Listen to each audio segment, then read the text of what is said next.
Bom, esse vídeo aqui ele vai servir para testar as configurações do meu Note, que é uma carrocinha, é um Asus. Qual que é o Asus, cara? Um NT53A, é isso? É velhinho, hein? Meu irmão que lembra de quando que ele é. Então, deixa eu ver aqui em hardware. Asus NT53TA, que veio com o maravilhoso Windows 7 Home Basic, Windows 7 Home Basic. Pelo menos não é um Windows pirata, né? Coisa que predominava quando eu tinha computador. Acho que é o único sistema que eu usei aqui, tirando Linux, que não era pirata, né? Era muito difícil achar na época. E eu acho que ele está muito detonado, o teclado principalmente. A caixinha de som, que ele vem com uma caixinha de som mais ou menos desse tamanho assim, ó. Como se fosse metálica, gradezinha, tal, grandona, né? Acho que é um item que usavam para propaganda dele. O som é não sei o que, tal. Acho que tem até escrito por aqui. Não.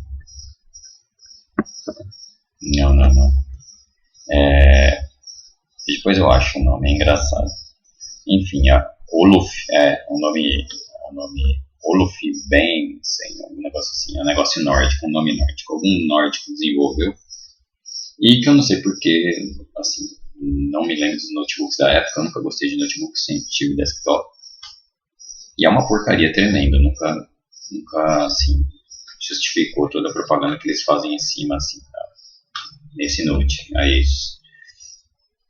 Tanto que eu estourei essas caixinhas aí, acho que ano passado. Não presta pra mais nada. Por isso que eu tenho que usar esse fone. Aliás, normalmente eu ligo ele no meu amplificador de contrabaixo. Mas estou usando o fone por causa disso. E eu tive muitos problemas de áudio para configurar ele. Uma tristeza. Vem com o driver dele que eu baixei. É da Realtek. E eu reinstalei o driver para ver se o microfone parava de bugar, que estava muito bugado. Ele ficava cortando o som de X em X segundos. O OBS Studio, então, no Windows 7 não funciona. Da versão mais nova, tive que baixar. Eu baixei a 28, que alguém colocou que funcionava, não funcionou. Fiquei procurando o driver dessa Radeon HD 6720G2 com 2 GB. Não achei. A AMD não tem o driver disponível, impressionante. Depois o pessoal reclama do Linux, mas às vezes o Windows consegue bater, ficar parecido com Linux, e cagada.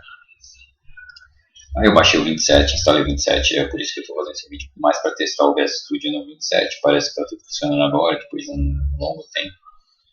E aí tem esse vídeo, cara, que eu nem dei nenhum react ainda aos vídeos do Pedro, do canal Ateu Informa. E eu peguei um vídeo peculiar que eu vi inteiro já. Com certeza eu não vou dar react nele inteiro. É engraçado porque ele fala que vai ler o livro, Apologia de Platão, né? Esse Platão e o Tifron, Apologia de Sócrates e Criton. Ele vai ler só o Apologia de Sócrates, que é o do meio, dessa versão aí, da quarta edição, com a tradução de José Trindade. E ele só lê a introdução. Primeiro a introdução do livro, depois a introdução daquele texto específico. Já quebro isso, porque... Mas tem uns pontos interessantes, eu vou ver se no aleatório eu consigo abordar. É uma leitura interessante. Então vamos ver.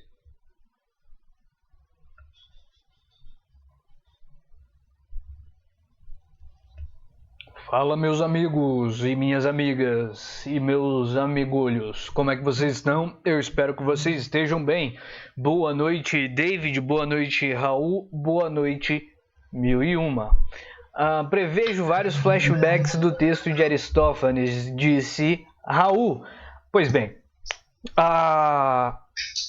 no vídeo passado a gente fez uma leitura de um texto de Aristófanes, que é o comediógrafo da comédia antiga, que se chama As Nuvens e fala sobre a figura de Sócrates, certo? São uma das 3 fontes que nós temos primárias, digamos assim, de pessoas que conviveram, que teriam convivido com Sócrates, e apresenta a figura de Sócrates como um sofista, certo?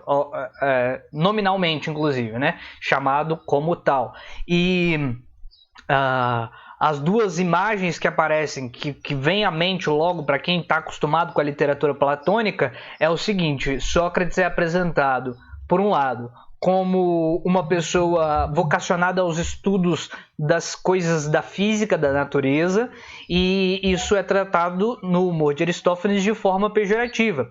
E outra das coisas que foi colocada por Aristófanes na imagem de Sócrates é que ele seria capaz de ensinar a pessoa a transformar discursos fracos em discursos fortes, o que na piada de Aristófanes significa transformar o discurso injusto, que seria mais fraco por natureza, em mais forte, vencendo o discurso justo. E tudo isso é digamos assim, uma metáfora, ou então em abstrato, para tratar de uma questão particular em concreto, que é a dificuldade de uma das personagens que tinha com dívidas por causa de seu filho que... O que fez o filho? O filho apostava cavalos, né? Perdia grana com o negócio de aposta de cavalos. E aí ele vai ser educado, o pai dessa criatura vai tentar se educar, vai tentar educar o filho, na tentativa de conseguir aprender essa coisa do discurso fraco se tornar forte, para poder dar o balão juridicamente nas pessoas e parar de dever, certo? Tranquilo? E aí essa aqui é uma outra versão. Essa é a versão de Platão acerca da imagem de Sócrates, quando de sua condenação, de seu julgamento, quando foi feito seu julgamento. É esse texto que a gente vai ler. Esse texto é atribuído a Platão e ele trata de Sócrates fazendo uma apologia, né, uma defesa, fazendo uma defesa de sua situação. Ele teria sido acusado por Meleto, que é um jovem artista, um jovem poeta, e a sua acusação foi subscrita por 2 caras, um que ninguém nem sabe direito o que é, a gente não tem fontes direito sobre qual é a desse cara, a hipótese de que ele representaria a galera da retórica, essa tese do Adam eu acho uma porcaria, que tenta transformar a personagem em uma categoria, né? Certas categorias processaram Sócrates, a categoria dos... Bom, essa introdução já é longa o suficiente, né? E daí dá para saber por que o vídeo não termina com ele lendo o texto. É interessante aqui, Aristófanes, né, que eu não conheço, eu li muito pouco, né? Quem lê os filósofos gregos é mais o meu irmão, né, o do meio, o Elcio. Ele tem um blog, eu tenho que colocar o link do blog até, onde ele trata os textos de Platão. E eu acabo lendo por ele. Eu tinha até esse livro em formato digital, eu não cheguei a ler, a República. E aí eu acabei lendo por tabela pelas análises dele, que ele acaba colocando quase o texto inteiro, né, da República. Acho que o Fedon também, tá? Enfim, para mim é interessante essa visão feita do Sócrates, feita do Sócrates pelo Aristófanes. Isso, pelo Aristófanes. É uma visão que ele parece levar mais a sério do que a visão que o Platão vai fazer do Sócrates, né? Não sei se ele notou, se ele entrou nessa discussão, mas enfim.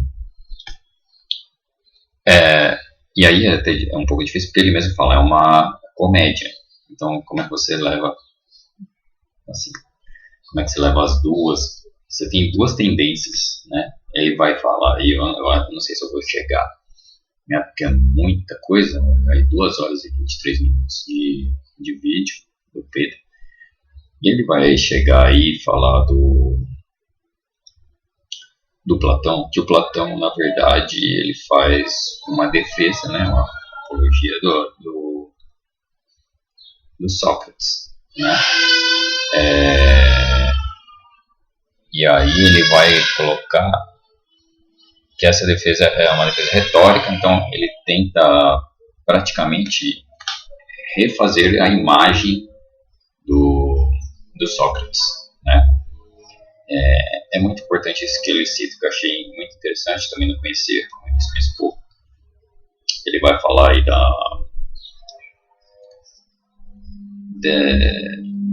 do adjetivo aí, né, que se usa, sofista, né? Ele falou, o Aristófanes chama o Sócrates de sofista, e ele explica que sofista era a palavra usada para filósofo, tá? Quem vai separar isso, então na época de Sócrates inteiro, ele era sofista, os outros eram sofistas. Então o embate de ideias era entre sofistas. Quem vai separar esse termo, né, dos filósofos, ali até falou o termo em grego depois, mas eu não me lembro, é o Platão, porque o Platão vai chegar, tipo, ele fala aí, né, que as pessoas odiavam os sofistas, os filósofos em geral, e a hipótese dele aí é de que é por causa do relacionamento deles com os políticos, né? Tanto que ele fala aí que essa acusação do Mileto e tal é como se fosse a pedalada fiscal. Ele não usa essas palavras, mas eu estou usando. É como se fosse a pedalada fiscal para derrubar a Dilma. O motivo real para derrubar a Dilma não era a pedalada fiscal, eram outros. Assim como seria aí com o Sócrates, né? Então o motivo real de se matar, executar Sócrates, seria por causa da influência dele nos políticos. Parece que ele cita o Péricles, tá? Não sei se eu vou chegar aí. Enfim, achei o vídeo muito interessante. E aí, esse sofista que a gente conhece hoje, né? Os sofistas são aqueles que ganhavam dinheiro e tinham um discurso retórico, então não tinha essa busca pelo bem, né? Do Platão, tararara. Então esse termo foi cunhado, segundo ele fala aí, não sei se o livro está de acordo, quem não leu o livro, ele foi cunhado por Platão, né? Achei interessante isso. Vamos ver mais um pouquinho, deixa eu só ver se tem mais alguma coisa a falar disso. Sim, por que ele leva essa visão do Aristófanes mais a sério do que a visão do Platão sobre Sócrates? Eu não sei porque as duas, em teoria, pelo que eu entendi, né, pelo que ele mesmo fala, assim, para mim as duas visões são tendenciosas, né?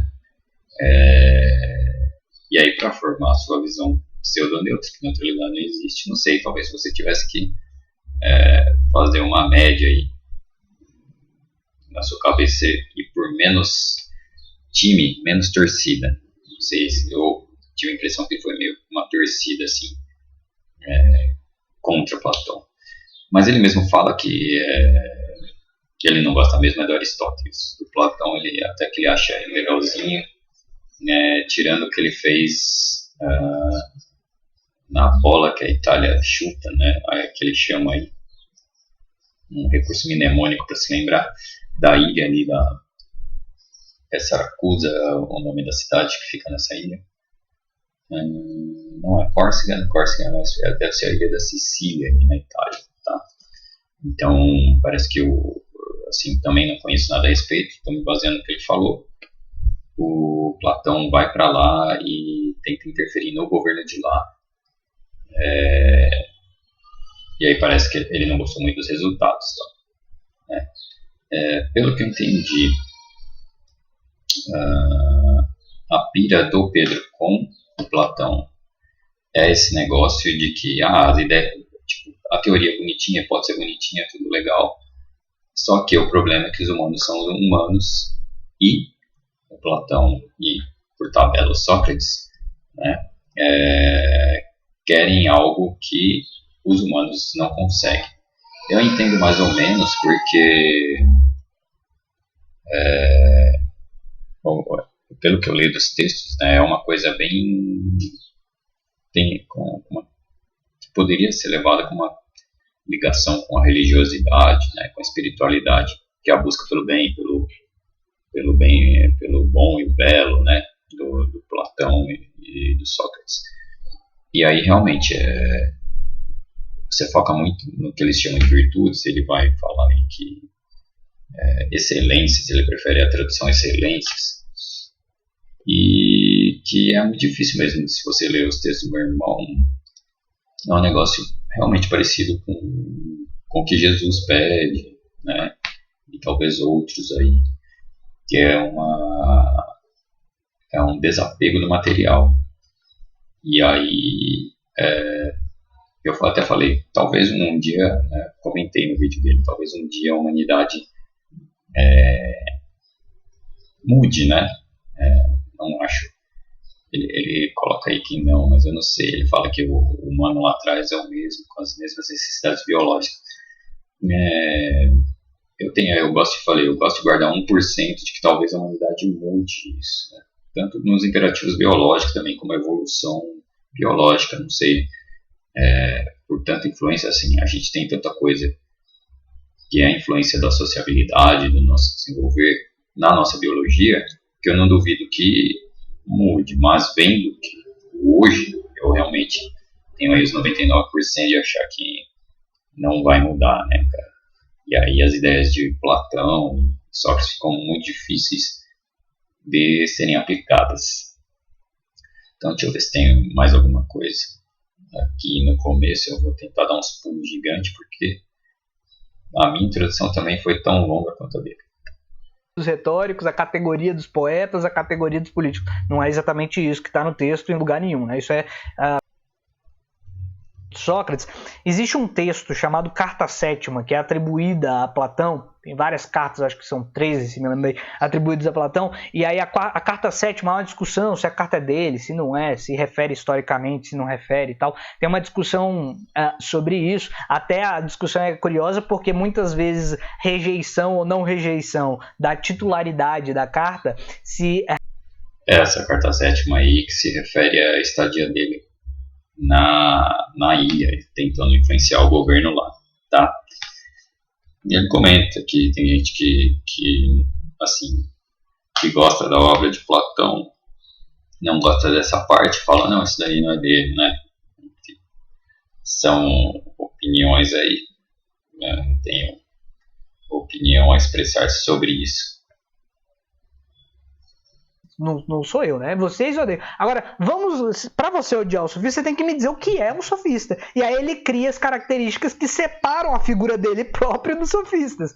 Entende? Então a questão é, o Platão ele não está caluniando os sofistas. Ele está se defendendo do ataque que a própria população dava aos sofistas. E ele representa isso o tempo todo. Entendeu? Aí, como eu falo que Platão não criou isso? Porque está na obra de Aristófanes. Aristófanes coloca muito claramente esse ódio aos sofistas, nos quais Sócrates está escrito. O que Platão faz? Não, pera aí, é porque ninguém entendeu direito. Tudo bem vocês odiarem os sofistas, mas é porque eu sou uma outra parada, eu sou um Strabisnags, que ele chama de filósofo.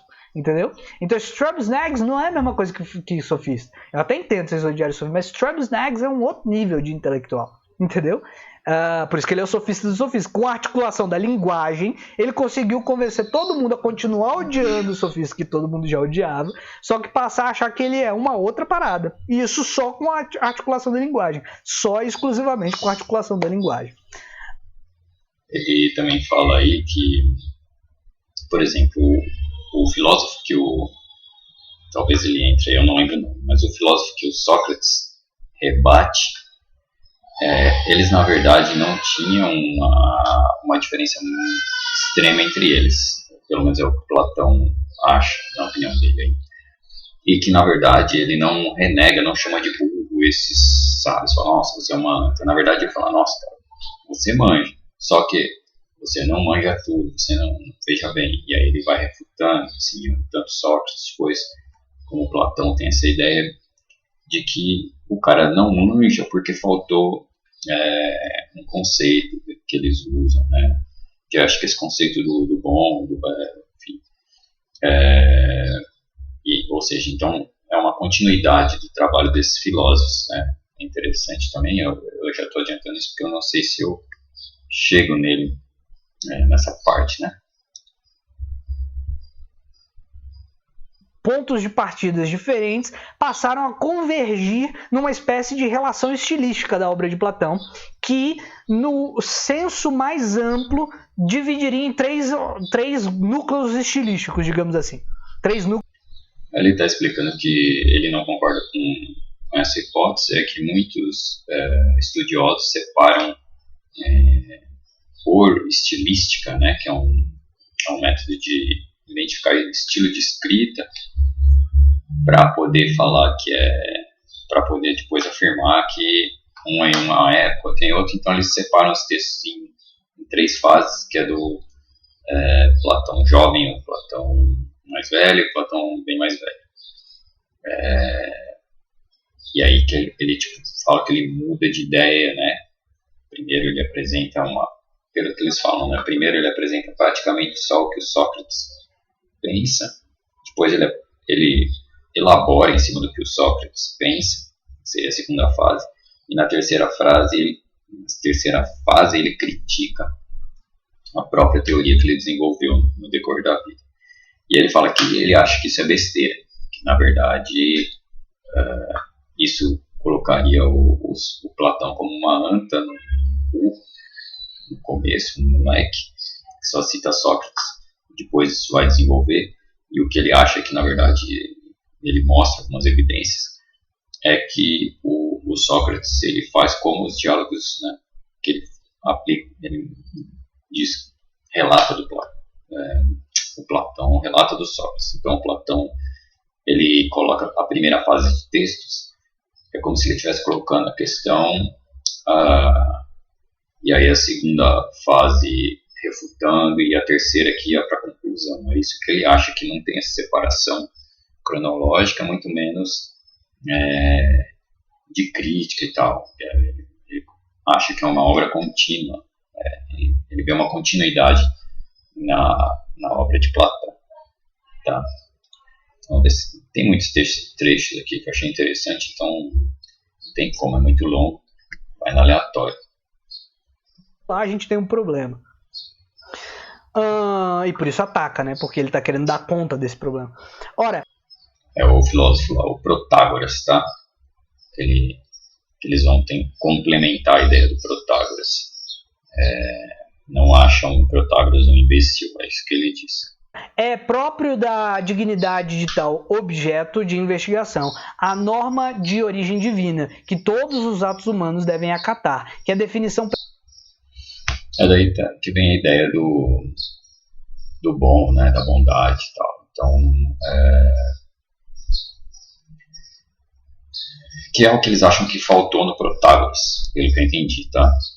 Para completar essa análise da realidade aí. É interessante, você nota que tem, sim, para colocar como imutável o que é bom, vem dos deuses, né?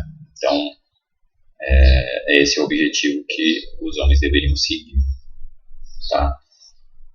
É interessante quando você lê a República, uns textos que meu irmão coloca, eu vi, é que eles ficam discutindo uma forma de governo. Essa forma de governo, eu acho que até o Pedro fala no final, eles nem... Lá pro final, como ele disse que é contínuo, né? Lá pro final ele até fala, não é bem assim e tal. Pelo menos ele cita essa discussão. E aí eu não sei se é depois dessa sétima carta também, tá? Mas o que é proposto praticamente, o que o meu irmão colocou muito nos textos e que tirou de lá da República e dos outros, é que eles acabam chegando à conclusão, ao analisar as virtudes, as excelências, de que a classe rica ela não poderia governar, tá? Então a classe militar, ele sugeria a classe militar e a classe dos filósofos, elas não poderiam ganhar dinheiro, tá? Isso entra em conflito com o que ele fala aí, né, Pedro? Pelo menos o que eu vi lá no blog do meu irmão, e o que o Pedro fala aí é que o próprio Sócrates ganhava dinheiro, né, para fazer o seu estudo, para fazer suas falas. Mas enfim, essa é a ideia que sai de lá, e talvez aí eu entro na questão de quem está certo aí, Platão, ou qual é o meio termo, mas Platão afirma que nas discussões ele chega a uma conclusão de que nem os filósofos nem os militares deveriam ganhar dinheiro, eles deveriam ter todas as necessidades supridas, socialismo total, isso aí, tá? Se fosse para todo mundo, claro, mas é o socialismo para esses caras, se tivesse aquele crédito que o Gustavo cita muito nos vídeos, né? Não é dinheiro, tem um crédito, e você tem tudo suprido. Para não ter uma corrupção, né, desses valores ao governar, né? É uma ideia interessante. É difícil ser aplicada, para mim sempre vai ser, né? Meu irmão acredita muito na educação, tal. Eu acho que a educação não consegue vencer os poderosos, e justamente a educação é minada o tempo todo no capitalismo, né? É só perceber, ela é minada de vários jeitos, com ideologia, com falta de grana mesmo, né? Com endividamento dos alunos, com ensino privado, agora com o Brasil Paralelo. Ela é minada de todo jeito, a educação, né? Então, uma sociedade assim, não sei, ela é mais plausível de chegar pela revolução do que pelo que é citado aí pelos filósofos gregos aí, os dois, né, os platônicos. Vou pular para mais um trecho aí. O pessoal faz o quê? Pega a estrutura padrão? O fácil é dizer, a estrutura padrão se repete, o estilo de texto se repete, o estilo de escrita se repete, aí depois você fala, isso significa que lá no início da vida ele pensava isso. Não. É aquela discussão sobre a estilística. Reforça bastante claramente esse argumento, mas é o Carmides que capta Sócrates num dos raros momentos de sinceridade. Aí eu discordo completamente do nosso brother. É isso que ele fala, que ele discorda, porque o Sócrates, na maior parte do tempo, pelo que é citado por esse autor, né, o tradutor, é que ele é sarcástico quase todo o tempo, e só aí, nesse trecho, é que ele é honesto, né? E o Pedro acredita que ele era honesto mesmo, ele não achava as pessoas idiotas, tal. Ele só mostrava, ele esfregava na cara que aquilo estava incompleto, e é por isso que ele perseguia essas ideias para completar aquelas hipóteses dos filósofos anteriores. O valor nulo da sabedoria humana, a origem das calúnias, a filosofia e o seu efeito sobre os jovens, as recentes acusações e interrogatório de Mileto, conclusões de Sócrates. Mileto não se preocupa com a educação dos jovens e é ignorante do que respeita às coisas divinas. A inquirição sobre o valor de sabedoria humana é realizada em obediência ao comando implícito do Deus, constitui a prática do filósofo, que Sócrates toma como a mais alta das missões que lhe foram confiadas e de cujo cumprimento não desistirá. Sócrates melhor, pois a voz que costuma diverti-lo na iminência do erro não se manifestou. Assim, a morte deverá ser um bem, a destruição ou a passagem da alma a outro lugar, em qualquer dos casos, não podendo sobrevir nenhum mal a um homem justo. Aqui o Pedro também cita que ele acaba, por outro motivo, falando o mesmo que eu falei, que as ideias batiam com a ideia de Jesus ali, naquele trecho, né? Aqui ele fala sobre a própria aceitação da morte, né? E como o Platão coloca isso, e aí fala, muita retórica muito boa, né? A pena de Platão, não sei o quê. Mas enfim, verdade ou não interessa entrar nesse ponto. Ao aceitar essa morte aí, é uma coisa parecida com a mesma história de Jesus, né, de aceitar. Então, de você transcender, de você ter a razão aí. É interessante essa colocação. O Sócrates aceita, né, o julgamento, em vez de fugir, ele escogita e tal, ele não foge, ele morre. E eu acho que o próprio Platão fala que ele ia morrer, ele estava muito idoso, ele ia morrer em breve, ele só adiantar, mas ele morre para provar realmente que estava certo É interessante essa ideia. A ausência do herói. Deixar a viúva entregue a si própria teria sido Ascron. Mas após o regresso, Ulisses terá de os matar, pois não fazer teria igualmente sido Ascron, e pelo mesmo motivo, os parentes dos mortos deveriam vingá-los. Enfim. Isso daqui ele entra nessa discussão por outros motivos, mas eu agora, olhando, eu acho muito parecido com a religião judaica aí, né? Pelo menos aquele trecho famoso do olho por olho, dente por dente, e que vai ser refutada lá na frente por Jesus, né? Aqui eu não sei se Platão, né, Sócrates, eles vão no caminho contrário a esse, tá? Eu lembro que eles discutem a bravura e aí a ponderância, então o cara tinha que ser, o guerreiro ia ter que ser educado em artes para ter a sensibilidade, então talvez eles batessem de frente com essa ideia desse Ashcron aí, né, que seria parecido com o Face, né, você perder Face, como se fosse uma honra,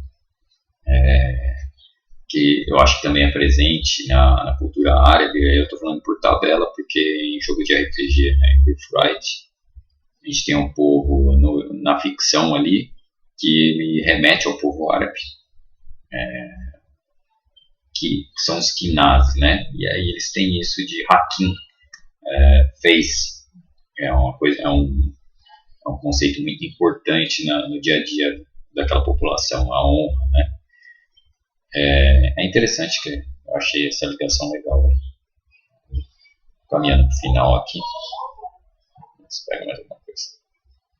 Contra-mergulhada da sociedade grega. A mensagem completa está expressa no conjunto dos diálogos socráticos, mas a apologia e o Críton equacionam e resolvem a dificuldade com clareza. A questão não diferiria para os atenienses daquela que é posta a Calhas. Se, em vez de 2 filhos, tivesse 2 potros ou 2 vitelos, haveria, 2 filhinhos de cavalo, 2 filhinhos de boi, haveria que encontrar-lhes um tratador, que cuidasse deles de acordo com a excelência que lhes é própria. Mas o que é a excelência? Qual será a excelência? Nossa, como eu adoro você por traduzir por excelência. Mas o que é a excelência? Qual será a excelência que lhes é própria? Porque essa que é a discussão, né? O que é excelência? Quando você vai com virtudes, você já pensa que é uma questão moral. E é efetivamente uma questão moral, mas você pensa em questão de ser bonzinho, né? E a discussão não é, ela é mais ampla. O que se... Ela é mais ampla, tá? Porque eles discutem também quem deveria fazer o quê, né? O militar é o militar, então não bota o militar para governar, tá? O militar tem a bravura, tem que ter a bravura, então toda a discussão das excelências ou virtudes, que não gosta da tradução, ela gira em torno disso. Os textos são interessantes, né, porque eles discutem a sociedade grega, e aí tem muito a ver com as nossas sociedades, né? Assim, não é uma sociedade capitalista, ela não é voltada para a mercadoria, por exemplo, né? Mas a gente tem os conflitos antigos, né? As antigas classes, são outras classes, não é proletariado, então é aristocracia, a classe militar, né? Eu não sei nem como o Marx aborda isso, né? Quando ele vai examinar as sociedades escravistas. Eu não lembro se eu li alguma coisa de como ele aborda isso, tá? Eu devo ter lido pedaços de alguma coisa assim. Mas é interessante, é um outro conflito, né? Mas, de qualquer forma, não é o comunismo, a primeira fase, né, da humanidade.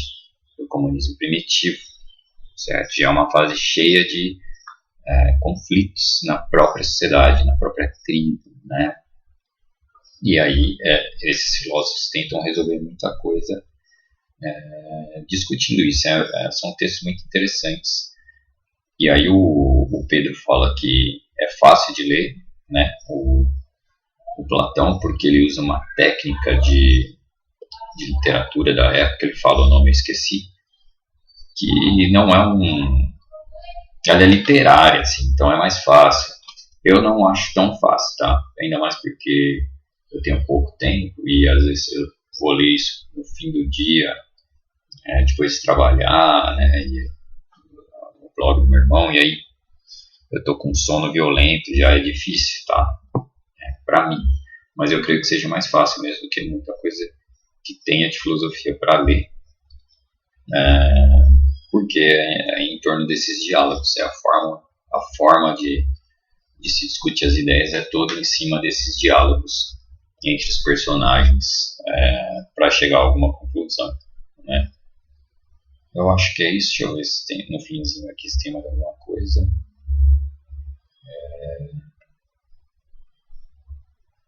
Comigo que tá aqui, né? Ele brincou comigo com o negócio da natureza humana. Eu vejo problema zero em falar natureza humana. Problema zero, menos um problema. Mas eu entendo as limitações que as pessoas têm com o uso dessas palavras.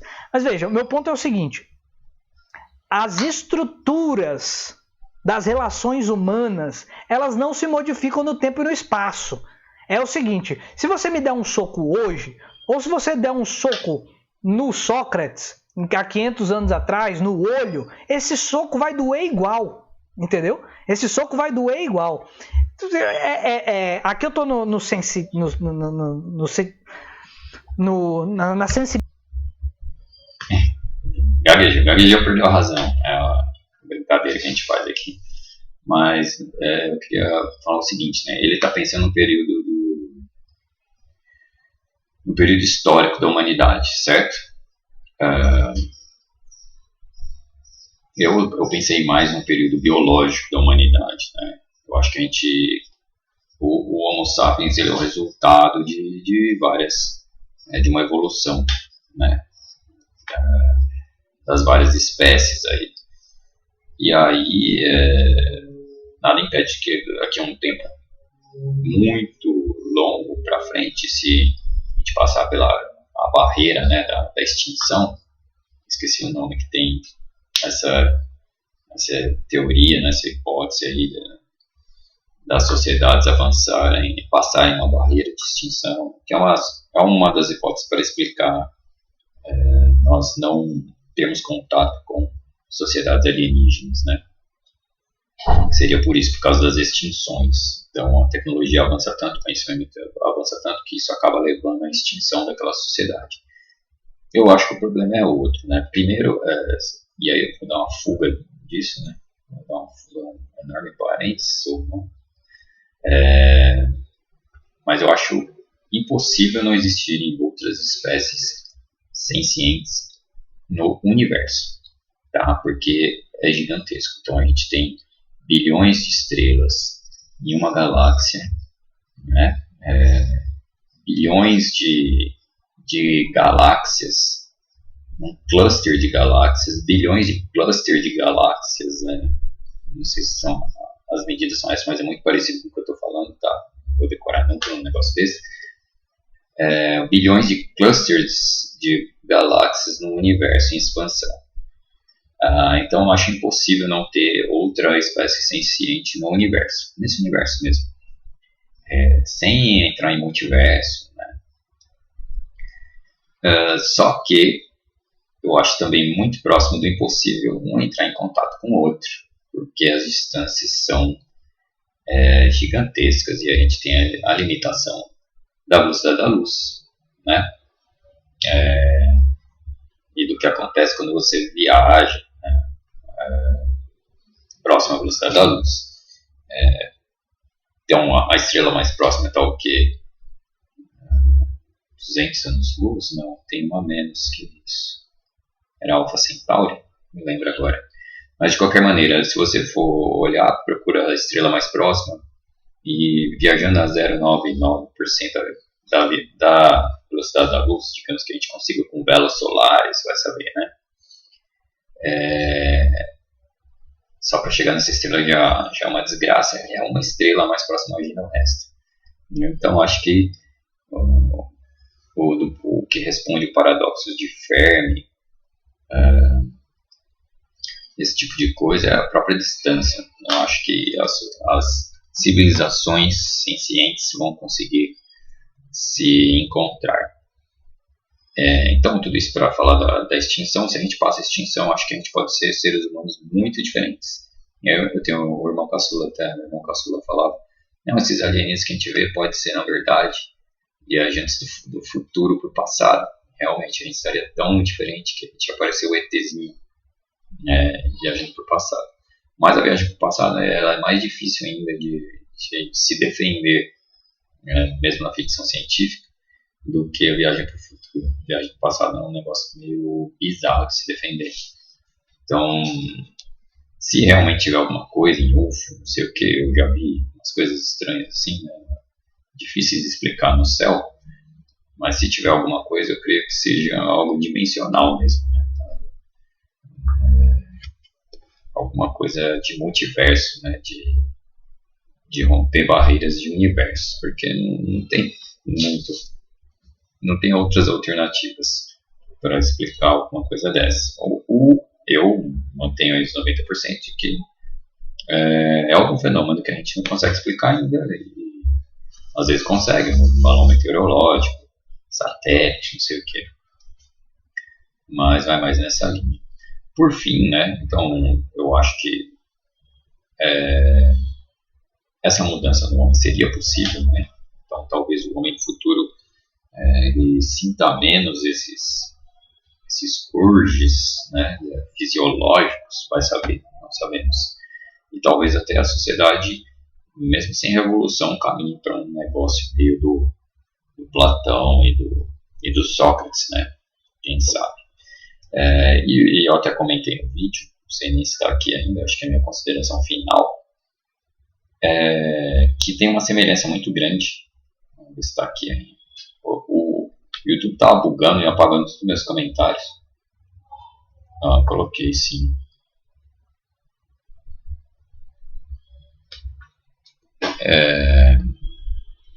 Então, é aquele finzinho que eu queria aqui, que eu vi uma semelhança entre o Platão e o Che Guevara, né?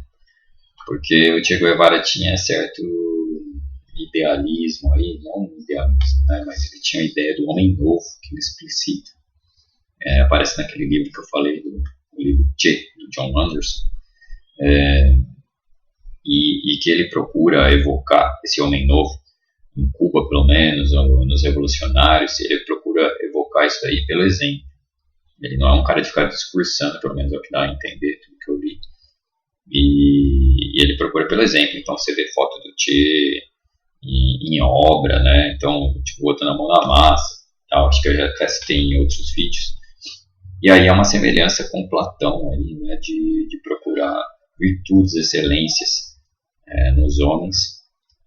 E o Che tem um modelo, tem uma certa semelhança aí de querer evocar nos homens essas virtudes para uma nova sociedade, né? O Che, através da revolução e do exemplo, o Platão discutindo, tentando influenciar os líderes, né?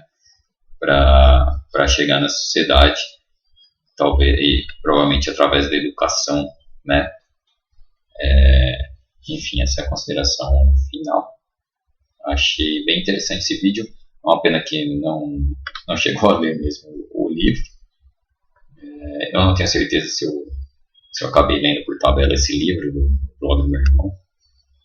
Mas eu recomendo, assim, como o Pedro falou, é razoavelmente fácil de ler. Tá? É uma leitura interessante. Eu achei um pouco chato, principalmente porque eu estou cansado, dependendo do trecho que você pega. Tem uns trechos que são interessantes, tem outros que são um pouquinho mais chatos, mas no geral é interessante o que é discutido ali pelo Platão.